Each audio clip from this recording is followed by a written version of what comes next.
We are back with a Fox News Alert. New video this morning out of Broward County, Florida, where the suspected gunman, who you see right there behind a horrifying school shooting, is now behind bars in jail. The 19-year-old former student now facing 17 counts of premeditated murder.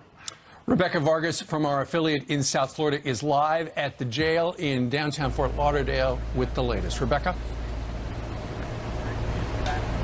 Yeah, at this hour, he has officially been booked, that suspect in this shooting, 19-year-old Nikolas Cruz. Our camera's here as he arrived at the jail just about 2 hours ago. You can see him there in that video, arriving still wearing that hospital gown that he had been wearing all night long. Again, he was taken to the hospital to be checked out yesterday for about 45 minutes.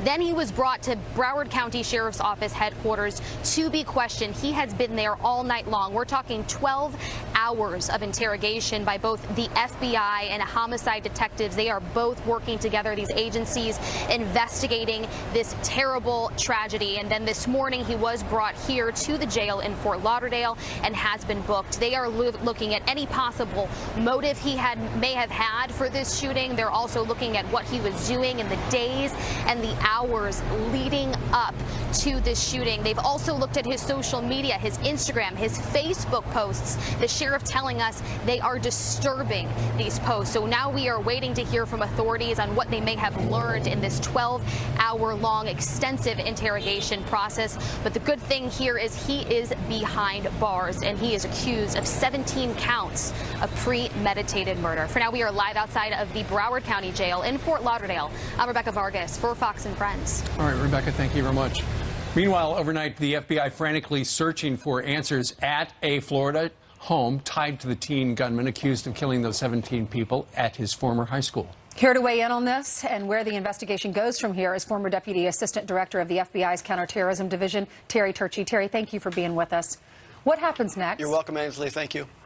Well, the FBI is in its strength right here in the area of providing support to local law enforcement, who's obviously in charge of this case. But several things are going on. First of all, there's extensive crime scenes, obviously, that have to be done. And so the FBI's evidence response teams will deal with that.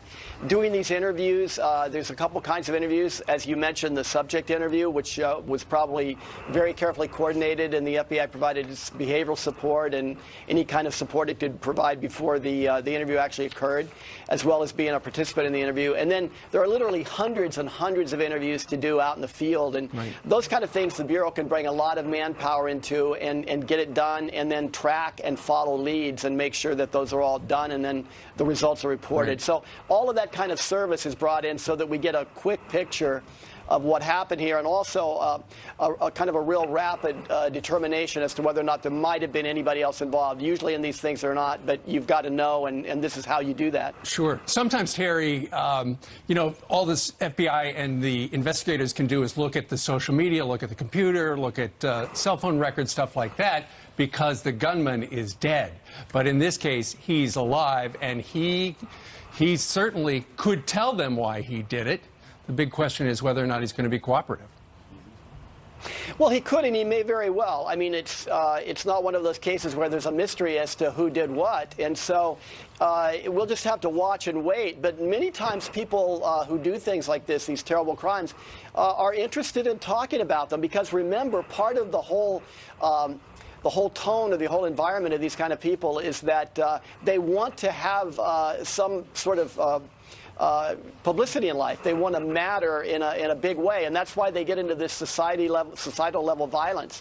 And so one of the ways of doing that is to sit down and talk about it afterwards. So hopefully he will, for not only easing the prosecuting burden, but we need to know as much as possible about what's in these people's minds, so that we at least learn as much as we can about this for the next incident that will inevitably occur. Is this the foundation for an insanity defense? If he has psychological problems, history of violence, on some type of mood-altering drug, is this something that leads to insanity and gets him off from not getting the death penalty? Well, Brian, all those things could possibly come into play, but insanity's a harder defense than it looks like. Most of the time, as long as you can show somebody knows right from wrong, even if they have a mental illness, they're going to be found guilty and have to suffer the consequences. That's right. Also, the FBI is asking to those thousands of kids who were in that school yesterday, if you got any images, upload them to the FBI. Terry, thank you very much. Thank you. You're welcome. All right. Meanwhile, it is 7:30 here in New York City.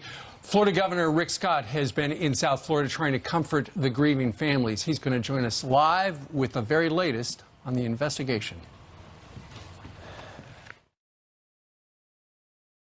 If you have moderate